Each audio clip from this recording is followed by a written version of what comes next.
Hello everyone. So మన ఈ వీడియోలో ప్రీవియస్ డిఐ క్వశ్చన్ పేపర్లోని ఇంకొక క్వశ్చన్లో ఉండే కాన్సెప్ట్ని డిస్కస్ చేద్దాం. సో క్వశ్చన్ ఏంటంటే match the following types of shocks with their etiological factors అన్నారు.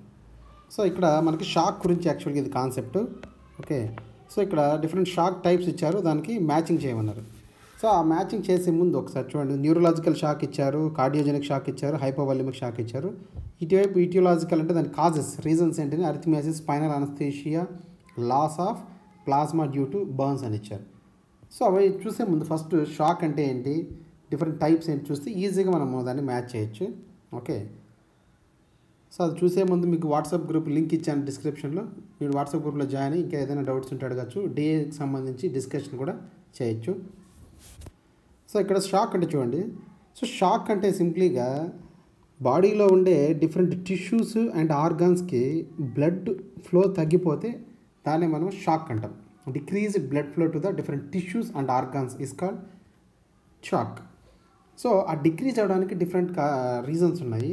సో ఏంటి ఆ రీజన్స్ అంటే ఫస్ట్ చూడండి. సో ఇక్కడ న్యూరోజెనిక్. సో న్యూరో అంటే న్యూరాన్స్, అంటే లైక్ మనకి స్పైనల్ కార్డ్ అనస్థీషియా వల్ల అవ్వచ్చు, or spinal injury. So spinal cord injury అయినప్పుడు ఏమవుతుందంటే సింపాథటిక్ సిస్టమ్ అనేది డిక్రీజ్ అయిపోతుంది. సో సింపాథటిక్ సిస్టమ్ అనేది డిక్రీజ్ అయిపోయినప్పుడు ఆటోమేటిక్గా మన కార్డిక్ అవుట్పుట్ అంటే హార్ట్ నుంచి రావాల్సిన బ్లడ్ ఫ్లో కూడా, బ్లడ్ పంపింగ్ కూడా తగ్గిపోతుంది. సో బ్లడ్ పంపింగ్ తగ్గిపోతే automatically which leads to decreased blood flow to the organs. So అందుకని దాన్ని మనం న్యూరోజెనిక్ షాక్ అంటాం. Next cardiogenic. సో కార్డియో అంటే హార్ట్, జెనిక్ అంటే జెనిసిస్. సో హార్ట్లో ప్రాబ్లం వల్ల బ్లడ్ ఫ్లో అనేది తగ్గిపోతే టిష్యూస్కి, దాన్ని మనం కార్డియోజెనిక్ షాక్ అంటాం. సో ఎందుకు తగ్గిపోతుంది చూడండి. MI reasons myocardial infarction. So myocardial infarction అంటే హార్ట్ మజిల్కి బ్లడ్ సప్లై తగ్గిపోయినప్పుడు హార్ట్ మజిల్ డెత్ అయిపోతుంది. సో దాన్ని మనము మయోకార్డియల్ ఇన్ఫార్క్షన్ అంటాం.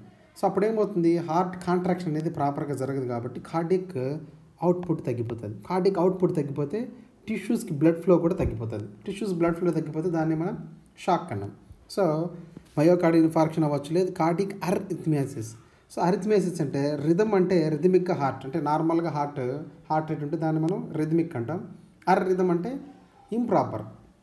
సో ఇంప్రాపర్గా హార్ట్ అనేది ఒక్కొక్కసారి ఎక్కువ ఉంటుంది టాకీకార్డియా, ఒక్కొక్కసారి హార్ట్ రేటు తక్కువగా ఉంటుంది, దాన్ని బ్రాడీకార్డియా అంటాం. సో దాన్ని మనం అరిథమియాసిస్ అంటాం. సో అప్పుడు కూడా ఏమవుతుందంటే సపోజ్ బ్రాడీకార్డియా హార్ట్ రేట్ తగ్గిపోయినప్పుడు ఏమవుతుంది, కార్డిక్ అరిథమియాసిస్లో కార్డిక్ అవుట్పుట్ తగ్గిపోతుంది. కార్డిక్ అవుట్పుట్ తగ్గిపోతే బ్లడ్ ఫ్లో తగ్గిపోతుంది. బ్లడ్ ఫ్లో తగ్గిపోయింది అనుకోండి టిష్యూస్కి, దాన్ని మనం షాక్ అంటాం. ఓకే, సో సింప్లీగా రీజన్స్ అన్నీ కూడా డిఫరెంట్ టిష్యూస్కి, బాడీలో టిష్యూస్ అండ్ ఆర్గాన్స్కి బ్లడ్ ఫ్లో తగ్గిపోయేదానికి రీజన్స్ ఇవన్నీ, దాన్ని మనం షాక్ అంటున్నాం. So next third one hypovolemic shock. Hypo అంటే డిక్రీజ్డ్ అని, వాల్యూమిక్ అంటే వాల్యూమ్. సో వాల్యూమ్ తగ్గిపోయింది అనుకోండి, వాల్యూమ్ అంటే బ్లడ్ వాల్యూమ్, ప్లాస్మా వాల్యూమ్ తగ్గిపోతే అప్పుడు కూడా ఏమవుతుందంటే బ్లడ్ ఫ్లో అనేది టిష్యూస్కి ప్రాపర్ బ్లడ్ ఫ్లో జరగదనమాట. అప్పుడు దాన్ని మనం హైపోవాల్యూమిక్ షాక్ అంటాం. అసలు బ్లడ్ వాల్యూమ్ తగిన రీజన్స్ ఏంటి, హెమరేజ్ డ్యామేజ్ అయినప్పుడు. సో హెమరేజ్ అయినప్పుడు బ్లడ్ లాస్ ఎక్కువ అవుతుంది, బ్లడ్ వాల్యూమ్ తగ్గిపోతుంది. బర్న్స్ అయినప్పుడు అప్పుడు కూడా ఏమవుతుంది, బ్లడ్ ప్లాస్మా అనేది మొత్తం మనకి స్కిన్ డ్యామేజ్ అవ్వడం వల్ల ఏమవుతుందంటే ఆ స్కిన్ నుంచి ఈజీగా బ్లడ్లో ఉండే ఆ ప్లాస్మా అంతా లీక్ అవుట్ అయిపోతుంది. సో అప్పుడు కూడా బ్లడ్ వాల్యూమ్ తగ్గిపోతుంది. నెక్స్ట్ వామిటింగ్ అయినప్పుడు ఆటోమేటిక్గా బ్లడ్ వాల్యూమ్ తగ్గిపోతుంది. డయేరియా అప్పుడు కూడా బ్లడ్ వాల్యూమ్ తగ్గిపోతుంది. సో ఈ అన్ని కండిషన్స్లో ఏమవుతుంది, బ్లడ్ వాల్యూమ్ తగ్గిపోతుంది. సో బ్లడ్ వాల్యూమ్ తగ్గిపోయినప్పుడు ఆటోమేటిక్గా ఏమవుతుంది, బ్లడ్ వాల్యూమ్ తక్కువ ఉంటే ఆటోమేటిక్గా హార్ట్ కూడా టిష్యూస్కి బ్లడ్ని తక్కువగా పంప్ చేస్తుంది. సో బ్లడ్ ఫ్లో అనేది తగ్గిపోతుంది, which leads to shock. So blood volume తగ్గిపోవడం వల్ల షాక్ వస్తుంది కాబట్టి దీన్ని హైపోవాల్యూమిక్ షాక్ అన్నాం. సో ఇప్పుడు ఆప్షన్స్ చూడండి ఒకసారి. సో ఇక్కడ టైప్స్ ఆఫ్ షాక్లో న్యూరోజెనిక్ షాక్ అన్నాం. న్యూరో అంటే న్యూరాన్, అంటే మన సిఎన్ఎస్లో ఆ స్పైనల్ కార్డ్లో డ్యామేజ్ వల్ల కావచ్చు, స్పైనల్ అనస్థీషియా వల్ల కావచ్చు వచ్చే షాక్. సో న్యూరోజెనిక్ ఈజీగా స్పైనల్ అనస్థీషియా. సో 1కి 2 వస్తుంది. Next cardiogenic shock. సో హార్ట్లోనే ప్రాబ్లం వల్ల వచ్చే షాక్. సో అరిథమియాసిస్ వల్ల వస్తుంది. సో 2కి 1. నెక్స్ట్ హైపోవాల్యూమిక్ షాక్, వాల్యూమ్ తగ్గిపోవడం వల్ల. వాల్యూమ్ ఎప్పుడు తగ్గిపోతుంది, లైక్ హెమరేజ్, బోన్స్ వల్ల ప్లాస్మా లాస్ అవ్వడం వల్ల. సో ఇదే ఆప్షన్ డైరెక్ట్గా. సో 3కి 3 వస్తుంది. సో ఇక్కడ 213. So neurogenic shock is due to spinal anaesthesia, cardiogenic shock is due to arrhythmias, hypovolemic shock is due to loss of plasma due to burns. So అదే answer. ఇక్కడ చూడండి ఒకసారి.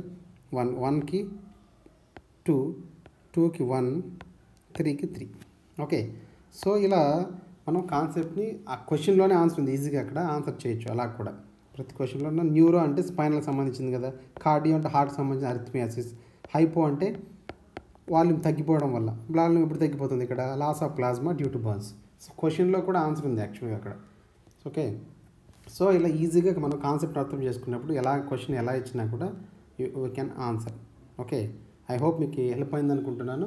So next వీడియోలో ఇంకొక concept చూద్దాం. So మీరు ఏదైనా doubts ఉంటే వాట్సాప్ గ్రూప్ లింక్ ఇచ్చాను డిఏకి సంబంధించి డిస్కషన్ కోసం, గైడెన్స్ కోసం. సో వాట్సాప్ గ్రూప్ లింక్లో మీరు క్లిక్ చేసి జాయిన్ అవ్వండి. డిస్క్రిప్షన్లో లింక్ ఇచ్చాను. ఓకే. లైక్ చేయండి, షేర్ చేయండి, సబ్స్క్రైబ్ చేయడం మర్చిపోవద్దు. Thank you. All the best.